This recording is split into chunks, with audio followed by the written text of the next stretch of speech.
welcome back. It's been a hot minute. This is the Comfy Cozy Chill podcast, and I'm your host, Maya. I'm very excited about this week's episode. It's very on topic with what's going on in mainstream media right now. If you listen to the radio or watch TikTok especially. So let's dive into my book for this week. So I'm going to be talking about my driver's license book, which I thought would be like a fun trend that other bookish people could do. Kind of forgot my train of thought, sorry. So if you're not familiar with driver's license, other than, the state ID they give you that you're legally allowed to drive in, it's the debut single of the singer Olivia Rodrigo. I believe it's her debut. She has other music out, but not solely by her, so I think this is her debut. It is currently the number one song in the world. It's been number one on Billboard for the past 2 weeks.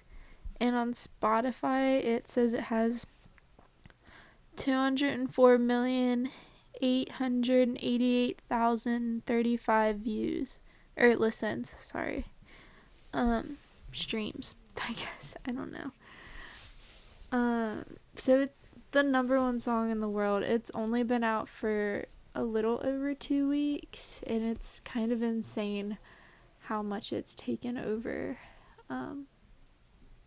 So my book is a book that I think if you like that song a lot and you like what that song is about, you will also like this book if you haven't read it. Or if you have read it, you'll probably be like, oh yeah, that definitely makes sense.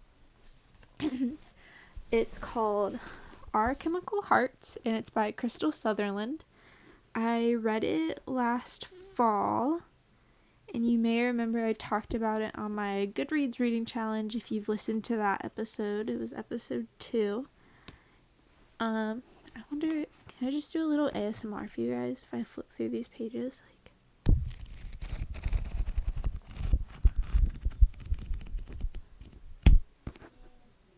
Was that did you guys like that? Should I add some ASMR to my videos? I don't know. I don't like ASMR. It kind of makes me uncomfortable. But anyway, it's about a first love and how sometimes the person you fall in love with isn't the person you'd think you'd fall in love with. But it's about this boy. His name's Henry Page, and it says he fancies himself a romantic, but he has yet to find that slow-mo, heart palpitation, sweaty hands, can't eat, can't sleep, can't be a functioning human being type of love. And that's kind of what he's always wanted, which I think is strange for a 17-year-old boy to want to be head over heels in love, but whatever. To each their own. And then on the first day of school, or maybe a couple weeks into the new school year, he sees Gracetown walk into his drama class, and he just knows that everything is about to change. He knows that she's gonna have a huge effect on his life. So Grace is, she's a girl. She's a girl, and she wears really super baggy, oversized boys' clothes, and she walks with a cane and has a limp, and she looks kind of scuzzy, unwashed, kind of unshowered, I guess, kind of way. But they're both chosen to be co-editors of their school newspaper. And Grace is like, no, I don't want to do that. But Henry convinces her to do that. And so she's like, okay, whatever. Because this is something that Henry's worked for all of his life. And if Grace won't do it, then he can't either, kind of thing. I don't really remember why, but that was like a stipulation, I guess. And then since they're spending all this time together, they actually become really good friends, because she also gives him like rides from school, and they're spending a lot of time together. They become good friends. And then he ends up falling for her romantically. And Grace doesn't really want anything to do with that, which is totally acceptable, ladies. If you don't want a man to be in love with you, that's fine. But she's like, no, this cannot happen. I cannot do this type of thing. And I'm just going to give a spoiler alert now. This is the only thing I'm going to spoil. It's because her boyfriend died in a car accident that she was also in. And it's really sad. That's like the whole thing. That's the way, that's the reason that she is the way she is, that she's so standoffish, that she doesn't want to be around other people, that she doesn't want to pursue a relationship with Henry because of her first love's death. She's got terrible survivor's guilt and terrible depression, and she's very up and down throughout the whole relationship that they have together. And it's really like kind of heartbreaking, it was for me to read. It's all from Henry's point of view, but it's heartbreaking for me to read what she is going through, what he sees her going through, because that's someone that he loves and he wants to help her. He wants to try to make her better. He wants to try to pick up the pieces, and she wants nothing to do with that. She wants to live in her guilt and wallow in her sadness, and that is completely okay. Like, her path to healing was not a straight line. And I think that's what made me like so emotional about it, but also the way that she's treating Henry also made me very emotional, because he didn't deserve some of the ways that she was being treated, because he was just trying to help her, and at the same time he didn't deserve some of the ways he was being treated just because she was sad. So it was very just like, it made me feel a lot of things, because it's a first love, it's the loss of a first love, it's a first heartbreak, a first major breakup. It's like a lot of firsts for these two characters. And it was full of a lot of like emotion, like raw emotion. And I think it was a beautiful book. It's one of the most beautiful books I've ever read. When I first saw this book, it came out a few years ago. When I first saw it and like read what it was about, I was like, that doesn't really sound like something I'd be interested in. Like, it sounds like something that's happened over and over and over again. But it's not. It's literally the most beautiful book I've ever read in my entire life, probably. The way that Crystal Sutherland like has written her characters and their emotions and how they are dealing with their emotions is chef's kiss. Like, I will probably read this book again before I read anything on my to be reads list that I've bought in the past month, which has been like 12 books. But it's the most beautiful book I've ever read. I cannot say that enough. It's funny, it's witty, it's messy and awkward and all-consuming and emotional and raw, and it makes me feel a bajillion things, and like I never thought that a book could do that. That's the first one that I can think of in a long time that has done that for me. But yeah, so it's all about the raw emotions of these two teenage characters as they're trying to navigate this relationship that they have. So, jump to Olivia Rodrigo's Driver's License.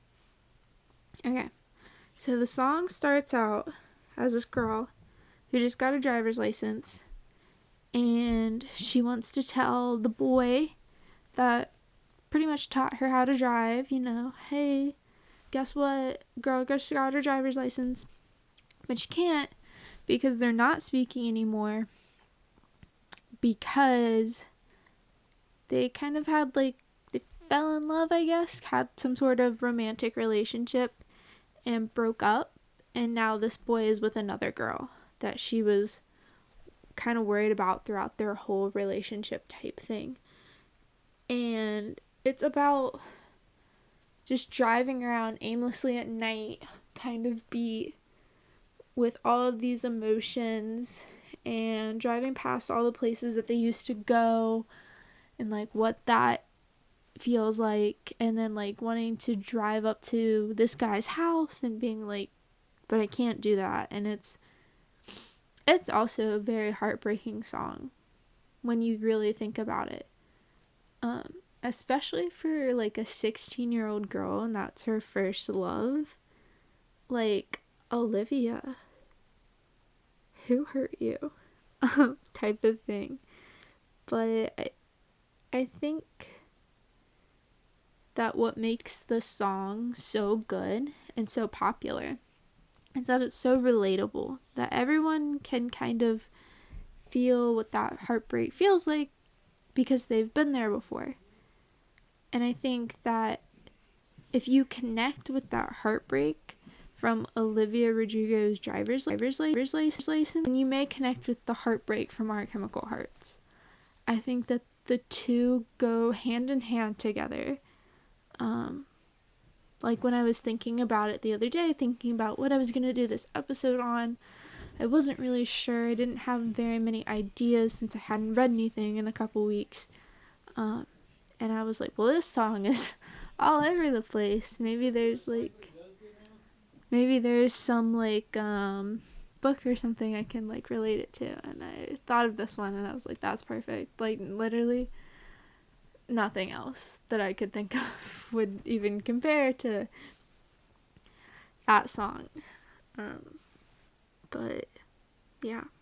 So if you like Olivia Rodrigo's Driver's License and you connect with the emotions and the vulnerability that she's portraying in that song, I think you will like Our Chemical Hearts a lot. I got my copy at Amazon, but I did see a few copies at Half Price Books. They did just make it into a movie last year. It's not very good in my opinion. But they probably have copies of it at like Target and Walmart and places like that too, just because it's pretty popular now, I think, because of the fact that they made it into a book. Made me feel a lot of things. I really do kind of want to read it again, but I kind of want to read some of the books I've bought before I reread this one. This is one of the only books I've also like ever annotated that hasn't been a poetry book, which I think is interesting for me. I don't know, I'm just realizing that as I look at it. It's just a really good book, and I think it's a really great portrayal of first love and the heartbreak that comes with first love. So yeah, that's all my thoughts on that. Thank you for listening. If you came here from TikTok, hello. I don't know. If you came here from Instagram, hello. If you are just friends with me or my family, hello. Thank you all for listening. Thank you to anybody who's listened to the podcast at all. Thank you to anyone who has interacted on Instagram or my TikTok. I'm gonna post more TikTok soon. I'm gonna actually post on my Instagram soon. I kind of forgot about it. You can find the podcast on Spotify, Google Podcasts, Apple Podcasts, Overcast, Radio Public, Pocket Cast, I think Breaker maybe, Anchor FM. All of that will be in the description. But yeah, shout out to Crystal Sutherland for writing a great book and Olivia Rodrigo for writing a really great song.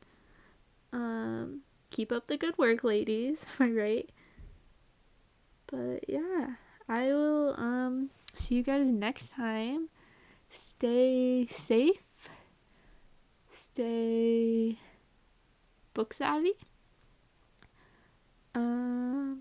And stay cozy, friends. Okay. Have a wonderful night.